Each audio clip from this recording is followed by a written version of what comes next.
এটা এখনও পাকেনি।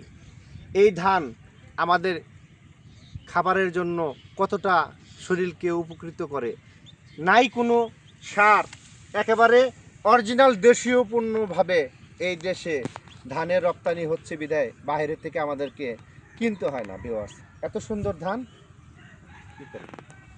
তো আমরা এসেছি ধান খেতে।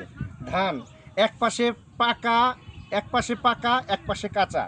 এই যে কাঁচা ধান, এটা এখনো কাটা উপযোগী হয়ে ওঠেনি। আর এই যে পাকা ধান, এটা কাটার উপযোগী হয়ে উঠেছে।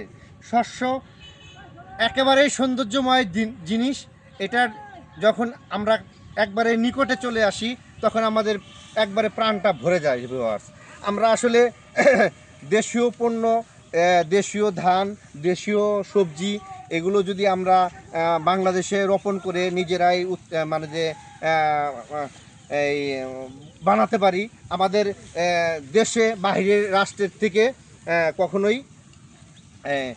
এগুলো কিনতে হবে না, রপ্তানি করতে হবে না, আমদানি করতে হবে না। আমরা এতে আমাদের উপকৃত, এবং কি দেশের যে মানুষজন আছে তারা এরা শস্য বুনে নিজেরা পরিশ্রম করে নিজেরা উন্নতি হতে পারবে। দেশ এগিয়ে নিয়ে যান, দেশকে রক্ষা করুন। ভালো থাকেন, সুস্থ থাকেন, এই কামনা। আসসালামু আলাইকুম রহমতুল্লাহ বারাকাতুহু।